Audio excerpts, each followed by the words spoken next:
안녕하세요. 예, 날씨가 좀 따뜻해진 것 같습니다.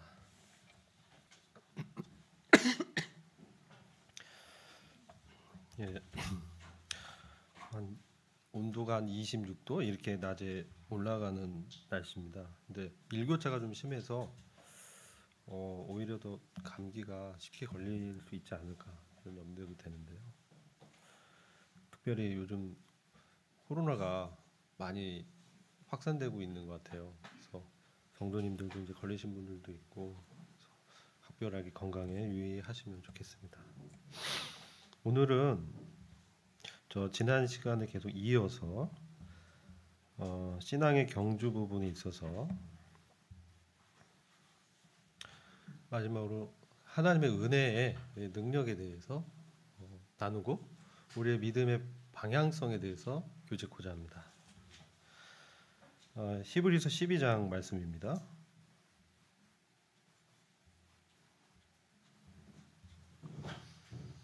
히브리서 12장 15절, 14절 이하에서 29절까지의 말씀인데요. 우리가 신앙의 경주를 완주하기 위해서 저희들이 참 여러 가지 그 주님께서 베풀어 주신 것들이 있습니다.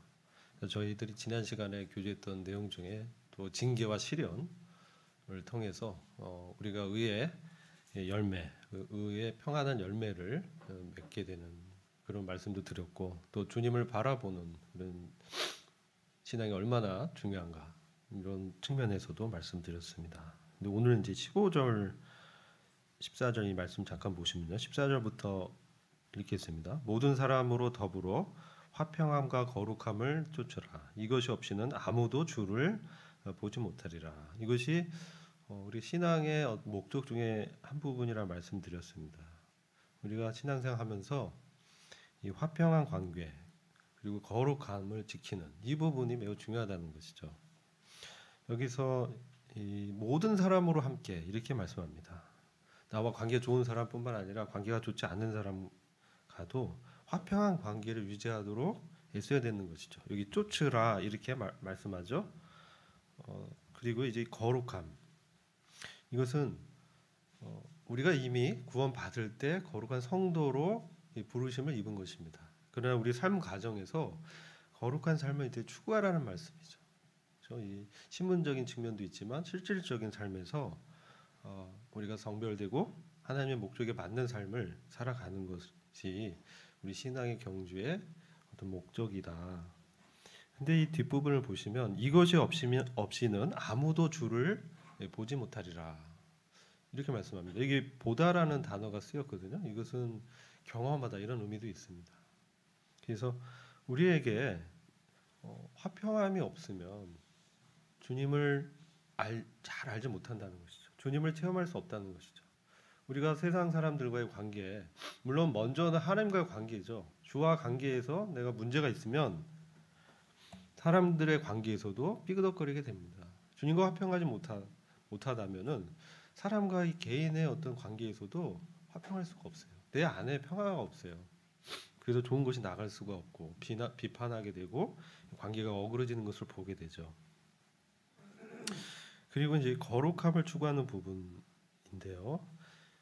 이 보다라는 단어에서 우리가 관주를 찾아보면 요한일서 3장 2절 말씀이 관계가 있습니다. 요한일서 3장 2절과 3절을 제가 읽겠습니다. 이렇게 말씀합니다. 사랑하는 자들아, 우리가 지금은 하나님의 자녀라. 장래에 어떻게 될 것은 아직 나타나지 아니하였으나 그가 나타나심이 되면 우리가 그와 같을 줄 아는 것은 그의 계신 그대로 볼 것을 인함이니 주를 향하여 이 소망을 가진 자마다 그의 깨끗하심과 같이 자기를 깨끗하게 하느니라. 우리가 장래에도 주님을 만나는 것이죠. 그리고 그와 같은 기대가 있습니다. 주님이 주신 비전이 있고 하나님의 나라의 기업이 있습니다. 근데 이것을 바라보는 우리의 믿음은 어떠해야 되냐? 그분이 나타나시면 우리가 그분과 같이 된다는 것이죠. 하나님의 아들로 나타난다는 것입니다. 물론 이 땅에서도 하나님의 아들들로 우리가 살아갑니다. 근데 그분이 오시면 우리가 영광스러운 부활의 몸을 입고 죄를 벗어버리고, 이 죄가 남아있는 습관적인 죄가 있는 이 육신을 완전히 벗어버리고 그리스도께서 입으신 영광의 몸을 입고 주님을 만나는 것이죠. 그래서 우리가 그분과 같을 줄 안다, 이렇게 말씀합니다. 하나님과 함께 하나님의 그 나라를 이 다스리는 자로 우리가 나타난다는 것이죠. 근데 그분의 계신 그대로 본다는 거죠. 그분의 계신 그대로 본다. 우리가 우리 주님을 어떻게 보고 있느냐, 어떻게 알고 있느냐, 어떻게 만나기를 기대하고 있는가. 우리 주님은 어떤 분이십니까? 우리 주님은 십자가에서 죽으셨을 뿐만 아니라 그 죽음의 권세에서, 사망의 권세에서, 그 무덤에서 부활하시고 사망의 모든 얽어매는 것들을 이기시고 깨뜨리시고 부활하신 주님이시죠. 부활의 권세가 있으신 그분께서 지금 어떻습니까? 하나님의 우편 보좌에서 그분의 그 불꽃 같은 눈으로 우리를 주목하고 계시고 우리 안에 계시면서 우리를 인도하시는 그런 분이라는 것이죠. 대제사장이시고 왕이시고 평강의 왕이시고 우리를 다스리는 또 심판주로 그분은 다시 오신다는 겁니다. 그분을 만나기를 갈망하는 자들은 어떻습니까? 그분이 순전한 같이, 그분이 깨끗하신 것 같이 나를 살피고, 그렇습니다. 날마다 주님 앞에서 우리의 발을 씻는 것이죠. 우리 몸은 이미 목욕했기 때문에 깨끗하지만 발은 세상에서 어떻습니까? 더럽혀집니다. 세상 사람의 관계 속에서 여러 가지 듣는 말을 통해서 지금 세상의 모든 문화들이 어떻습니까? 매우 음란하고 타락하고 하나님과 대적하고 우리를 점점 더 쾌락으로 이끌어가고, 예. 오늘 아침에 이제 뉴스를 보니까 우크라이나의 그 전쟁이 아주 참혹한 측면들을 보게 됩니다. 사실일 것으로 보이지만 러시아가 민간인들을 많이 학살했다, 뭐 이런 뉴스들이 있죠. 참으로 참 비극이고 슬픈 소식입니다.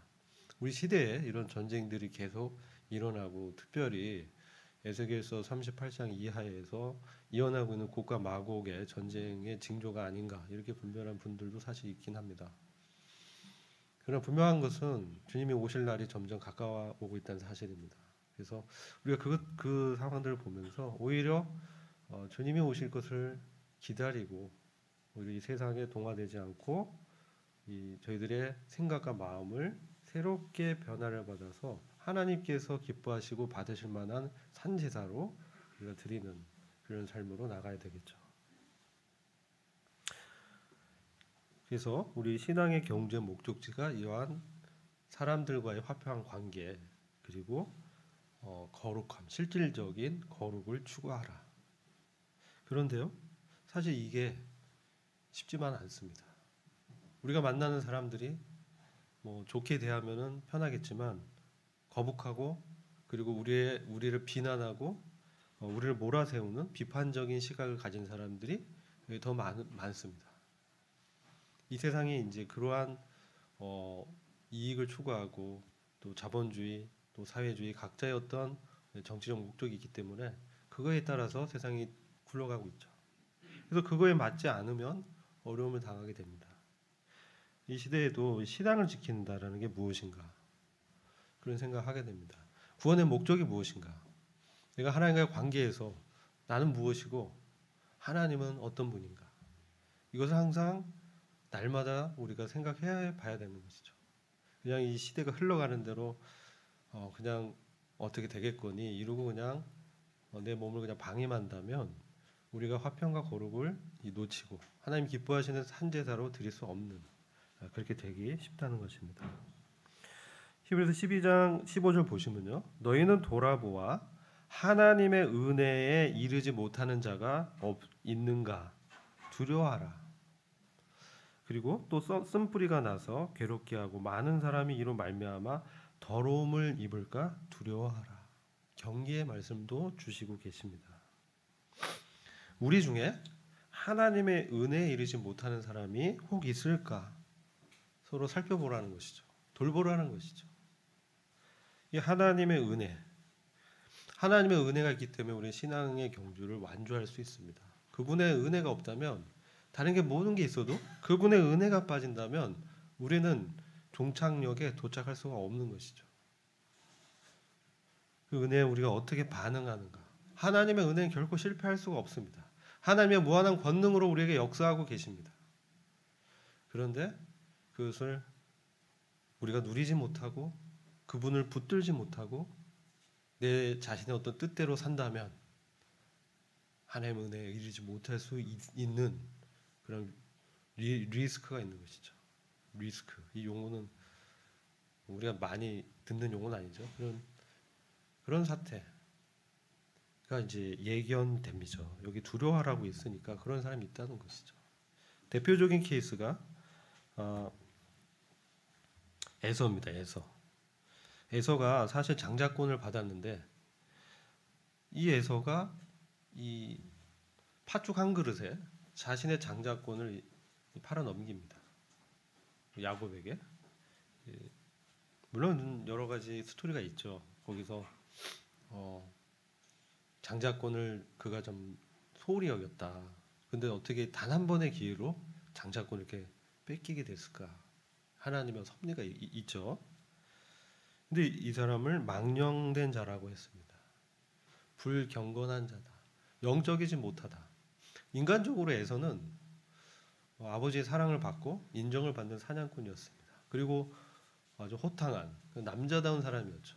그래서 세상적으로는 그래도 좀 뭔가 잘 나가는 그런 사람으로 보였던 것 같아요.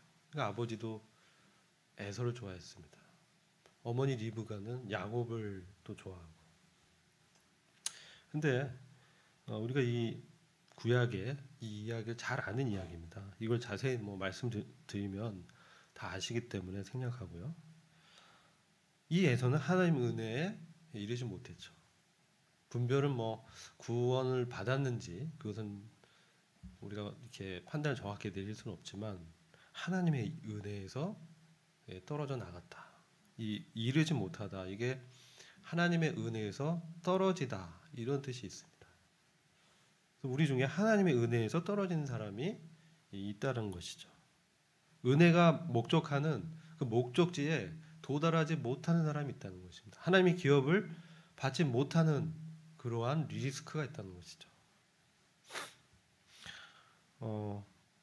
이 부분을 조금 더 자세히 교제를 드리겠습니다. 우리가 갈라디아서 5장 4절 말씀을 잠시 보시면요.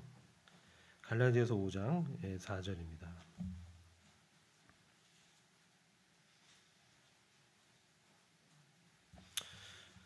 여기에 은혜에서 떨어진 사람이 있습니다. 여기서 율법 안에서 의롭다함을 얻으려 하는 너희는 그리스도에게서 끊어지고 은혜에서 떨어진 자로다. 그렇죠? 갈라디아 교회도 대표적으로 성령으로 출발했는데 육체로 마치게 됐습니다. 그래서 이제 갈라디아서를 쓰게 된 배경이 그와 같은 연유에서 썼고요. 이 히브리 성도들도 지금 그들이 성령으로 거듭나서 구원받았지만 그들이 신앙의 경주로 완주하지 못하고 중간에 배도해버리고 하나님 떠나고 유대교로 들어가기도 하고 신앙을 포기해버리고 모이기를 폐해버리고 하나님께 예배드린 것을 소홀히 여기고 하나님 말씀을 듣는 것을 한 귀로 들었다가 흘러버리고 그죠? 하나님의 그 큰 구원을 간과한 것이죠. 여기서도 이 율법 안에서 의롭다함을 받으려 했다. 이 말씀은요. 우리가 구약의 율법을 열심히 지켜서 의롭게 될 수 없다라는 것은 이미 알고 있잖아요. 이거 다 아는 사실이에요. 근데 구원받은 사람들도 어떻습니까? 다시 나의 그 믿음의 생활을 신앙의 경주를 나의 자원과 나의 애씀과 노력으로만 하려고 하는 그러한 율법주의 체제로 떨어지기 쉽다는 것이죠. 그래서 우리가 이게 주의해야 된다라는 것이죠. 우리가 말씀대로 살지 말라는 얘기가 아니죠. 말씀대로 사는데 그것을 내 힘으로 내가 잘할 수 있어 나의 의지로 해보려고 하는 거. 이것은 기도 안 해도 돼. 내가 충분해. 난 이 영역은 잘하는 영역이야. 라고 생각하고 합니다. 근데 저는 그런 경우는 다 거의 제 경험상 실패하게 되더라고요. 이상하게 잘 안 되고 그렇습니다. 저만 그런지 모르겠는데 주님이 여기 말씀에서도 은혜에서 떨어졌다라는 표현을 합니다. 은혜를 의지하지 않는다는 것이죠. 로마서 10장을 또 보겠습니다. 로마서 10장 2절과 3절입니다. 여기 보시면 제가 읽겠습니다. 내가 증거하노니 저희가 하나님께 열심히 있으나 지식을 쫓은 것이 아니라 하나님의 의를 모르고 자기 의를 세우려고 심써 하나님의 의를 복종치 아니했다는 거죠. 자, 이렇게 되면요, 자기 의를 주장하게 되는 거예요. 대표적인 사람이 이제 바울 같은 사람입니다. 그 율법에 흠이 없는 사람인데 그의 마음에서 자기가 높아지려고 하고 자기 오름을 붙들고 있었죠. 예수님이 주신 예수 그리스도의 의를 받고 겸손히 연약함을 인정하고 그분 앞에 내놓지 않고 자기가 이것을 지켜서 하나님 앞에서 높아지려고 했던 높아진 마음이죠. 자기 의라는 것이죠. 근데 이 열심이 있었는데 하나님의 말씀에 따라 하지 않았다는 거예요. 그래서 우리가 이거 잘 분별해야 되죠.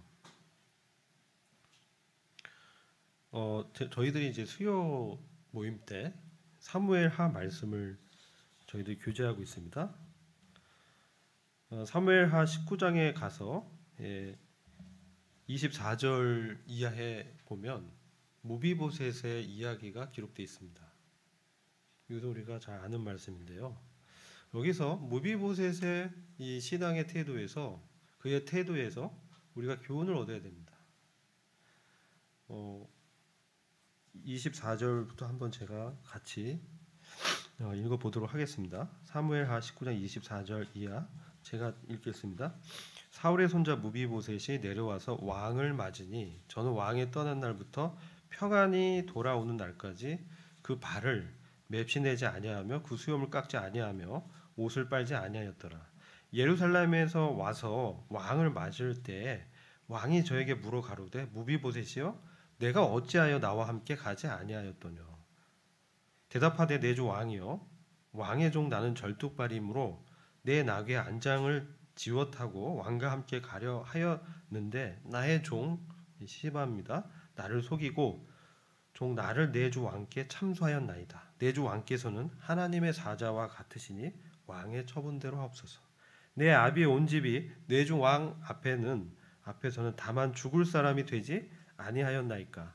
그러나 종을 왕의 상에서 음식 먹는 자 가운데 두셨으니 내게 오히려 무슨 오름이 있어서 다시 왕께 부르짖을 수 있사오리까. 무슨 의의가 있어서 이런 표현입니다. 왕이 저에게 이르되 내가 어찌하여 또 내 일을 말하느냐. 내가 이르니 너는 시바와 밭을 나누라. 근데 이 30절 말씀이 매우 영적으로 중요한 교훈을 주고 있죠. 무비보셋이 왕께 구하되 내 주 왕께서 평안히 궁에 돌아오시게 되었으니 저로 그 전부를 차지하게 하옵소서 하니라. 여기서 우리는 하나님의 은혜를 입은 자가 그것에 어떻게 반응하고 그것에 어떻게 다스림을 받는지를 볼 수 있습니다. 이 은혜는요, 그리스도의 의로 말미암아 우리를 복종시킵니다. 은혜가 그렇게 합니다. 이전에는 죄가 그렇게 했어요. 근데 구원 이후에는 은혜가 우리를 다스리고 통치합니다. 은혜를 통해서 그리스도가 우리를 다스리는 것이죠. 근데 여기서 이 무비보셋은요, 사실 다윗 왕의 정치적인 적이었습니다. 사울 왕의 손자죠. 그래서 다윗의 반대 세력이 그를 등에 업고 언제든지 도모할 수 있는 그러한 빌미를 줄 수 있는 사람이었죠. 근데 대개의 경우 다 숙정시키고 귀양 보내고 거기서 사양 내리고 그렇게 이제 우리 역사는 그것을 잘 보여줍니다. 근데 다윗은 요나단과의 언약 때문에 이 무비보셋을 기억합니다. 그래서 그를 다시 왕의 상으로 불러서 함께 왕의 상에서 음식을 먹는 위치로 회복시켜 주죠. 이것은 바로 왕자의 위치를 다시 복권해 주는 겁니다. 그리고 그에게 재산을 다 하사해서 살아갈 수 있도록 시종도 붙여주고 했었습니다. 엄청난 은혜를 받은 거죠. 그가 무비보셋이 자기를 죽은 개 같은 나에게 이와 같은 은혜를 베푸시나이까 감당치 못하겠습니다. 이렇게 말씀하죠. 근데 다윗 왕이 아들 압살롬에 의해서 쫓겨나는 그 피난길에서 같이 가지 않고 그냥 남아 있게 됐어요. 이때 이 종 시바가 이 무비보셋을 참수했습니다. 무비보셋이 딴 마음 품고 압살롬을 왕으로 영접했습니다. 이렇게 하면서 하니까 재산을 다시 그 종인 시종인 시바한테 또 준 거예요. 그리고 나서 지금 결과적으로는 압살롬이 죽고 이 왕 다윗 왕이 복권을 하게 되고 예루살렘 성으로 이제 돌아오는 그 길에서 무비보셋을 만나게 되는 장면입니다. 여기서 우리가 은혜를 얻고요. 그리고 중요한 것이 주님과의 관계라는 것을 보게 됩니다. 주님과의 관계가 중요한 거죠. 지금 사울의 손자 무비보셋이 왕을 맞이하면서 그의 상태가 어땠냐? 수염도 덥수룩하게 나 있고 옷도 막 지저분하고 발도 더럽고 냄새가 나는 거예요. 왜 그러냐? 그가 압살롬을 다른 것이 전혀 아니고 그것을 거절하고 다윗을 기다리고 염려하고 다윗과 동일한 마음이 된 것이죠. 여러분, 이것은 은혜를 입은 자의 태도입니다. 우리가 주님의 은혜를 입었고 주께서 나 같은 죄인을 살려주시고 생명을 다시 주시고 새로운 사람으로 살아갈 수 있도록 구원하셨는데 우리가 그분의 그 마음과 그분의 상황과 그분의 어떠하심과 우리가 일치하는 그러한 태도와 마음을 가져야 되는 것이죠. 그러면 이런 상태에서 당연히 이 무비보셋처럼 그 왕의 복권을 위해서 기도하고 다윗 왕의 그 왕국이 다시 세워지기를 위해서 간절히 기도하고 자기를 치장하지 않고 오히려 근신하면서 있었던 것이죠.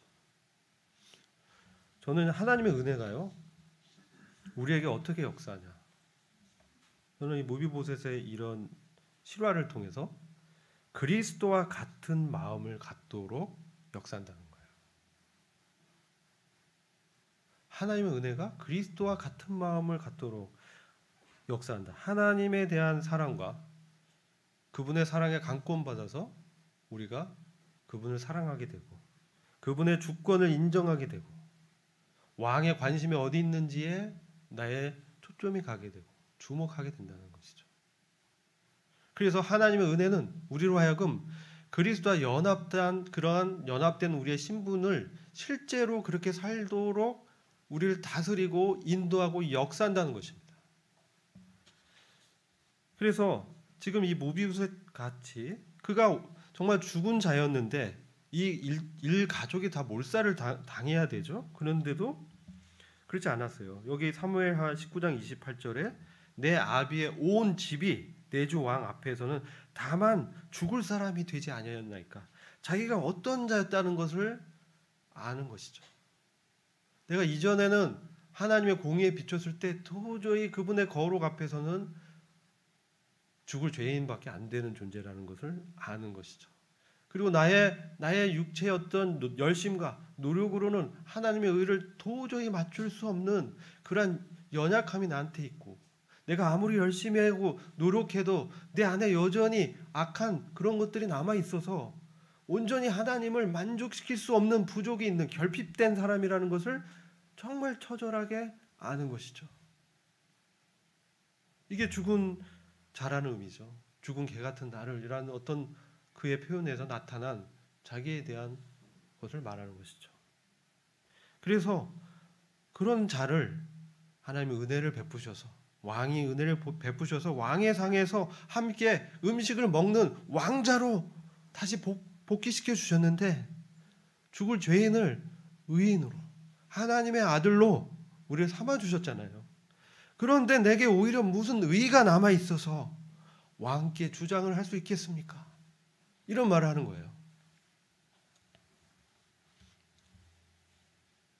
우리가 우리의 의의를 주장하거나 우리의 옳음을 우리 주님 앞에서 할 수 없다는 것이죠. 왜? 그분이 나의 의이기 때문에. 내가 하나님 앞에서 내 의의를 들고 갈 수 없다는 거예요. 이게 은혜를 입은 자의 이 변화된 모습이죠. 그가 성장하는 방향성이죠. 그러니까 왕이 이제 말하는 거예요. 왕이 저에게 이르되 내가 어찌하여 또 내 일을 말하느냐. 내가 이르니 너는 그 시종 시바와 함께 밭을 나눠라. 사실 이때 내주 왕이요, 저 같으면 계산을 해서 사실 이게 다 제 건데요. 이 사람이 날 참수해서 거짓말해서 저를 한 건데요. 이게 다 저한테 100% 환원해 주셔야 되는 거 아니에요? 뭐 이렇게 항변할 수 있을 것 같아요. 그렇잖아요. 내가 왕의 상에서 그 음식을 먹는 자인데 마땅히 내가 받을 권리가 있지 않습니까? 이렇게 주장할 수 충분히 있을 수 있어요. 지금 밭을 나누니까 어떤 배분의 비율이 있을 거 아닙니까? 그게 5대 5인지 뭐 6대 4인지 7대 3인지 모르겠습니다만, 근데 그렇지 않는 것이죠. 지금 저희가 이제 복음서 보면요, 농부가, 농장의 주인이 새벽 일찍 종을 찾으러 나갑니다.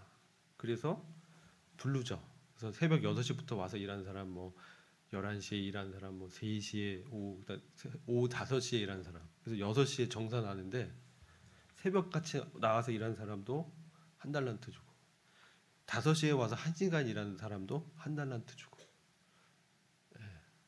그러니까 이제 불만과 불평이 있죠. 왜? 나는 뭐예요? 새벽같이 일해서 더 많이 일했다는 거죠.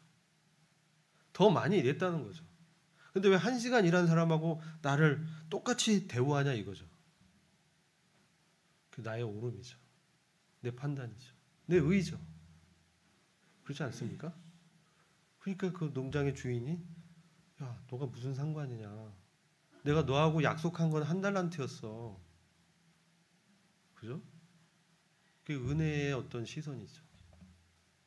우리는 때로 하나님의 마음과 달리 율법적인 마음에서 판단하기 쉬워요. 저도 이제 매번 그런 실수를 하곤 하는데, 내 기준과 잣대로 하게 되면 그게 과연 맞는가? 하나님의 마음은 그렇지 않다는 거죠. 이게 은혜를 입은 자의 태도죠. 그죠? 그리고 그렇다 하더라도요, 우리가 그러면은 에이 그냥 대충 하자 그래야 되는가? 그것도 아니에요. 종의 태도는요, 열심히 또 일을 해야 되는 것이죠. 근데 처분은 주인한테 맡기는 거예요. 여기 보면 19장 27절에 종이 나를 내주 왕께 참소했습니다. 내주 왕께서는 하나님의 사자와 같으시니 왕의 처분대로 하옵소서. 이게 바로 은혜 입은 자의 태도입니다. 주님의 뜻대로 하십시오. 제 판단보다 주님의 뜻대로 처분하십시오. 그 배분을 나눈 거죠. 이걸 어차피 정말 엄밀히 따지면 사실 모비보셋이 다 가져와야 되죠. 거짓말했잖아요. 근데 그러지 않았어요. 그렇죠?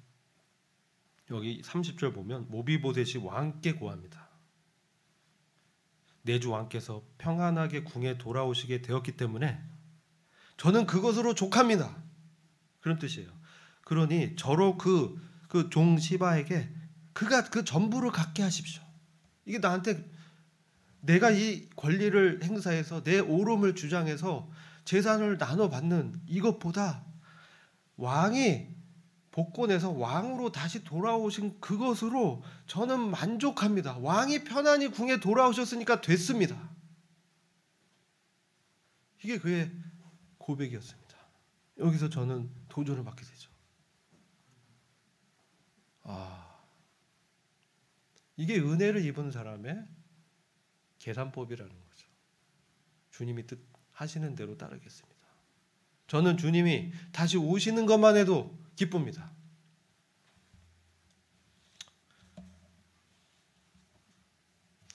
그래서 우리가 그 빌립보서 말씀을 한번 보시겠습니다. 빌립보서 말씀 4장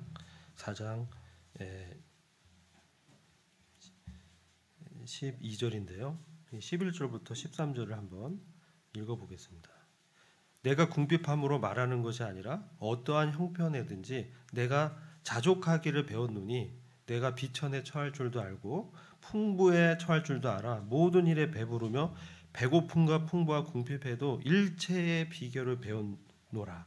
내게 능력 주시는 자 안에서 내가 모든 것을 할 수 있느니라. 이게 다윗의 고백이었습니다.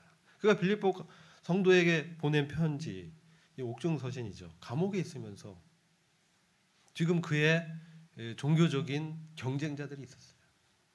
아, 이제 드디어 사도 바울이 감옥에 갇혔구나. 이제 내가 더 열심히 전도해서 더 많은 열매를 얻어야지.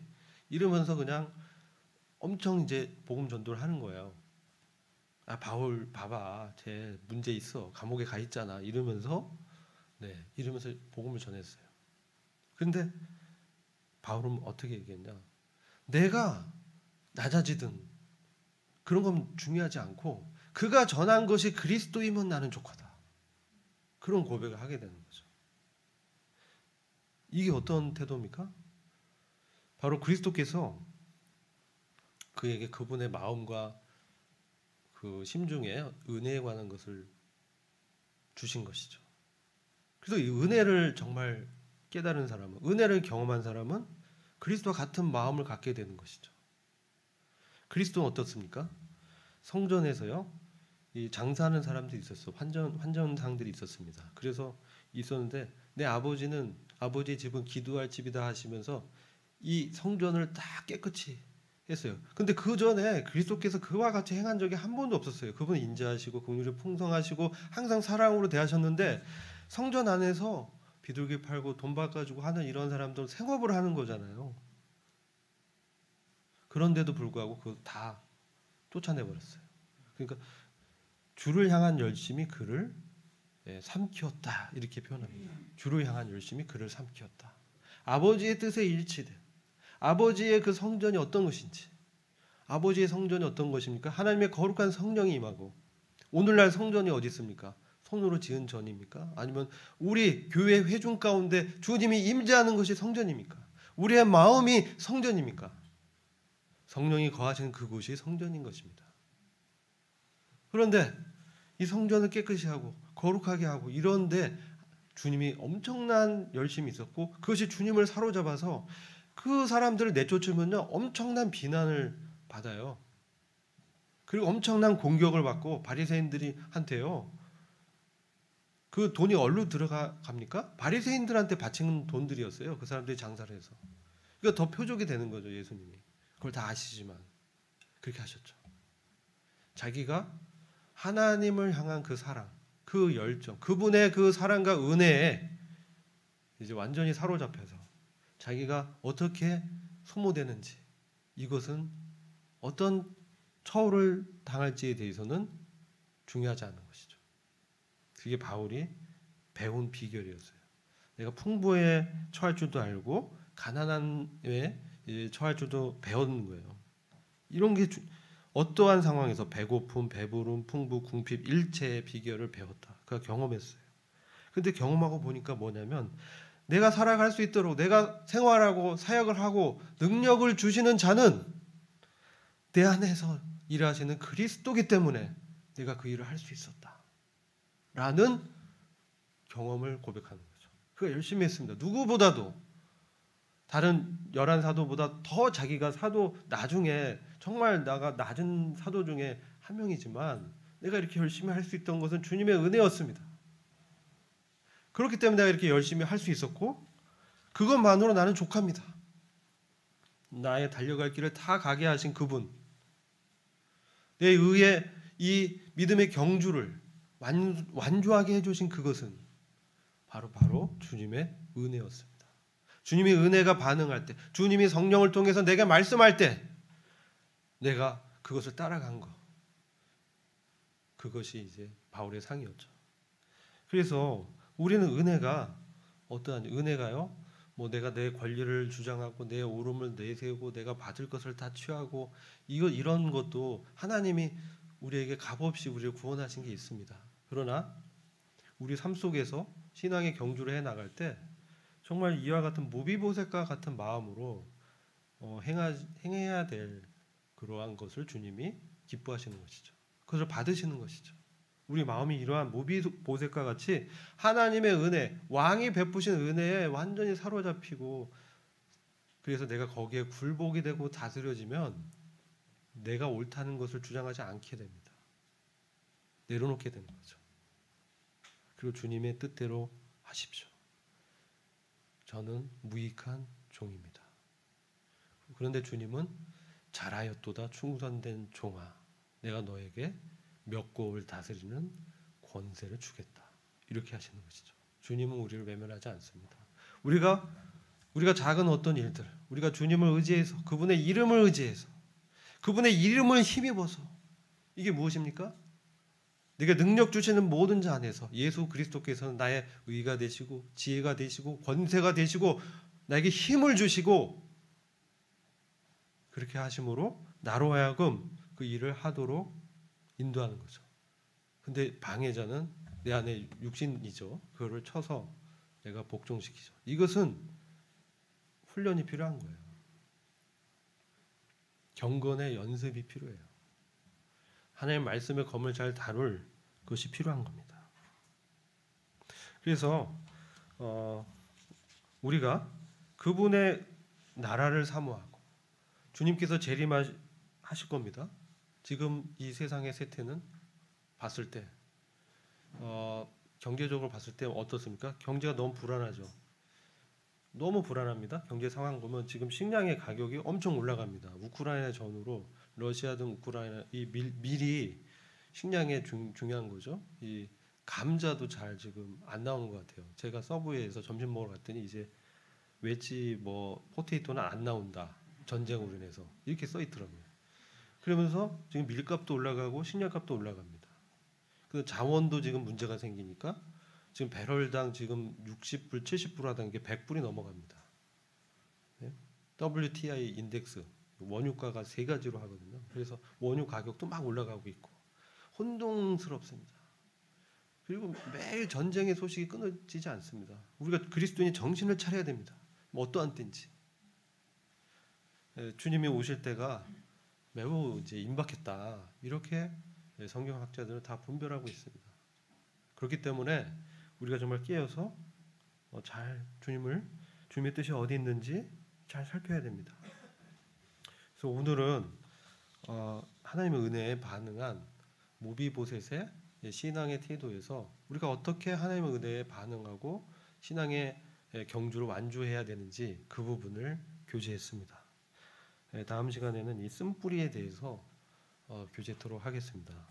기도하고 마치겠습니다.